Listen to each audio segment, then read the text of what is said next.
어쨌든 무서가 유도를 끌어내서 죽이려 하는데 한 대신이 나타나서 호통을 쳤대요. 멈춰라. 지금 내가 황제에게 말할 때까진 기다려라 라고 했대요. 이 사람이 한나라 최고위직 간직 하나였던 문신으로 최고위직이에요. 하나였던 사도 진탐이었는데 황제에게 가서 말하길 간이대부 유도가 무슨 죄로 죽임을 당합니까 하니 황제가 가까운 신하를 비방하고 나를 모독했다고 해요. 이에 진탐이 천하의 백성들이 십상시의 고기를 씻고자 하는데 황제께서는 그들을 부모와 같이 공경하고 작은 공로도 모두 요루에 봉했습니다. 하물며 봉소 등은 황거점과 결탁하여 내란을 일으키기로 했습니다. 황제께서 지금 스스로 살피지 않으시면 사직이 무너질 것이 뻔한 일입니다 라고 했대요. 이에 황제가 봉소가 나를 일으켰는지 그 사실은 명확하지 않다. 나간중이 얘는 사이코야 진짜. 조금 이따 얘기할게요. 이 부분은 십상시 중에 어찌 한둘이 충신이 없을까라 했대요. 이에 우리의 유학자 진탐이 머리를 계단에 부딪히면서 계속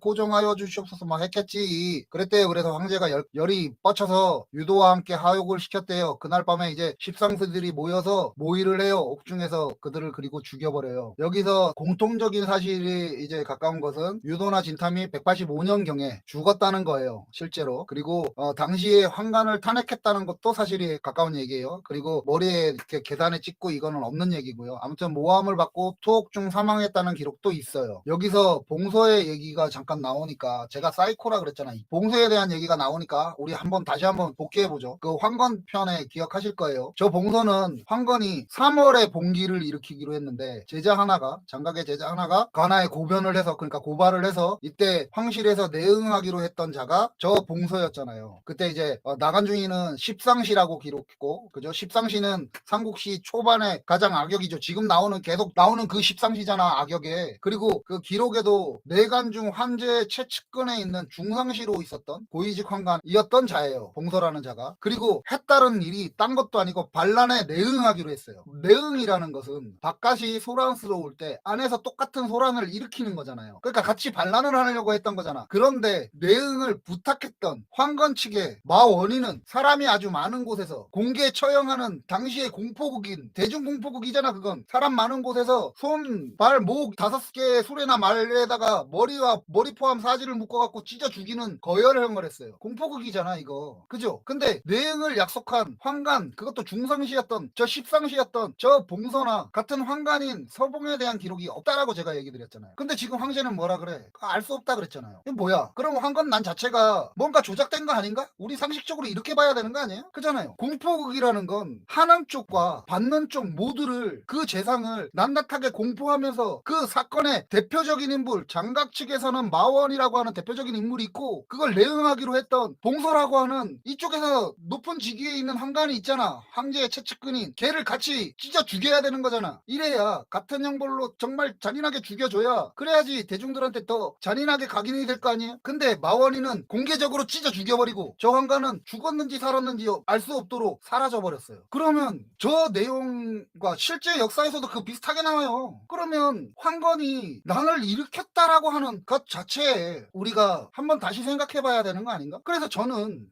개인적으로 저는 이제 역사학자가 아니잖아. 작가잖아 작가. 작가로서 저는 이렇게 보이는 거야. 이게 자꾸 백성들이 국가의 정복을 하려고 했었던 난으로서의 황건의 난이 하나의 집단으로서의 황건의 난이 아니라 정말 그 당시에 봐봐요. 막 사람이 사람을 잡아먹었다는 기록이 있는 그 시기의 한나라였어요. 그런데 백성을 쥐어짜서 세금을 뜯어내고 황제라는 작자가 관직의 가격표를 그것도 태석급의 행정직 관리한테 60몇 배에 달하는 돈을 받고 자기 봉급의 60몇 배에 달하는 돈을 받고 저걸 줬단 말이야. 그러면 그 태수가 현지에 부임을 하면 그 밑에 있는 관리들한테 그 이상의 짓들을 안 했을까? 그랬다면 정말 백성들이 열에 받쳐서 악에 받쳐서 국가에 저항을 했겠죠. 실제로 다양한 지방에 나오는 지배자들의 그 당시 지배층에 있었던 자들의 난들도 기록이 그거 되는데 그러니까 그 당시에 백성들이 여기저기서 나왔던 그 난을 하나에 묶어서 그걸 황건의 난으로 통칭해서 기록하지 않았을까라고 하는 게 제가 생각하는 의심이에요. 왜냐하면 그 당시의 사람들은 얘기 드렸던 대로 도가의 원시 신앙을 믿었던 사람들이 원시 종교가 도교 형태로 발전하는 그 시기에 있었다는 거지. 그러니 그 당시에 있었던 중원의 백성 그 종교를 믿는 정말 종교에 의지하려고 하는 자들이 많았겠어요. 그런 자들을 통칭해서 그 당시에 중원은 장군을 중심으로 인기를 얻고 있던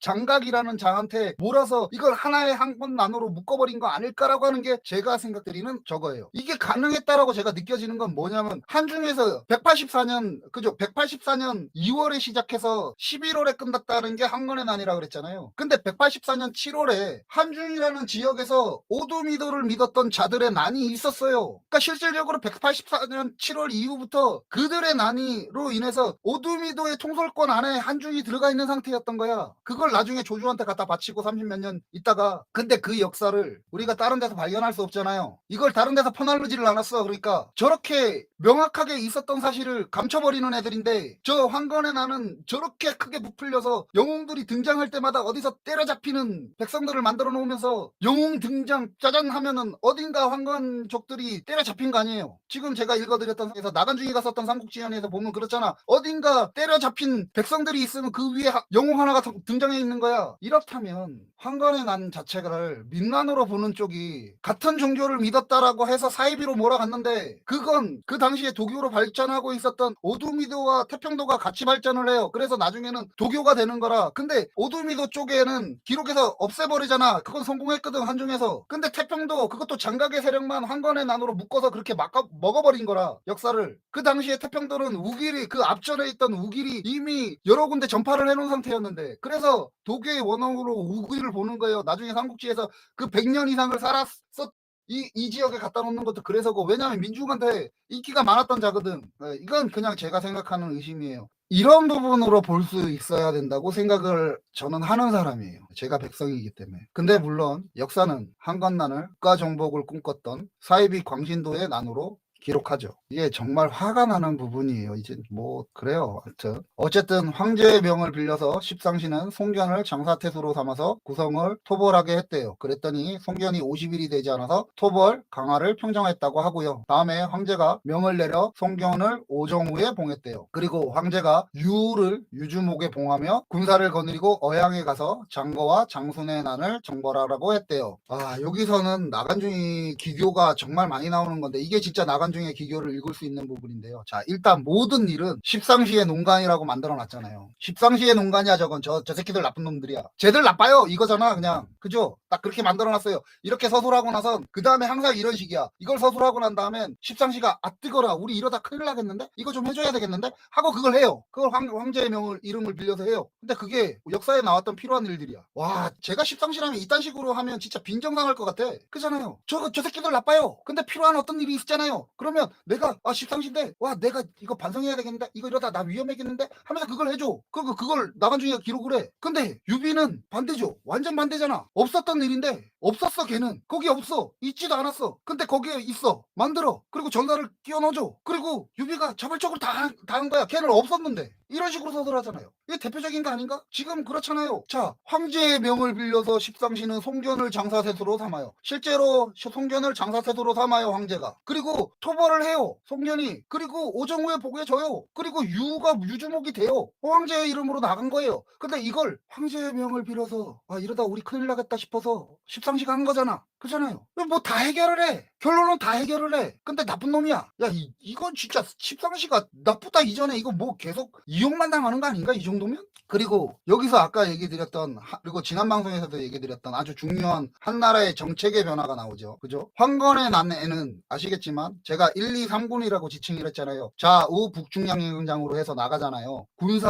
중앙의 군사를 끌고 난을 토벌하러 나가죠. 중량장이 돼서. 그죠? 그러니까 이건 중앙에서 관리하는 군대잖아요. 그런데 지금 뭐라 그래요? 유주를 유주목으로 하여 직접 군사를 거느리게 하고 나가서 난을 진압하라고 얘기하잖아요. 이게 유언이가 익주로 들어가면서 그 짓을 하면서 지가 그러니까 왕이 되는 거고 동시에 유주로 보내요. 이게 실질적으로 유비가 역사에 등장하는 장거 장손의 난이에요. 이 건의를 했던 유언이라는 자는 익주에서 하나의 나라를 만들고 왕으로 살고 지 아들한테 물려주거든요. 근데 유는 이후에 원소가 반통탕 연합 때 유를 황제로 추대를 하거든요. 새로운 황제로 유를 추대를 하거든. 근데 유는 이거 불경스럽다라고 안 받아들여요. 그 추대를 했던 원소는 귀주목이 돼서 천하의 주인을 놓고 다투고요. 황건에게 휘둘리고 황건 때문에 나라가 망했다고 망조의 원인이라고 돌렸던 한나라 유학자들의 정체예요, 이게. 그것을 정말로 기록했던 지가 진정한 유학자라고 하는 자들이라면, 역사의 기록자로서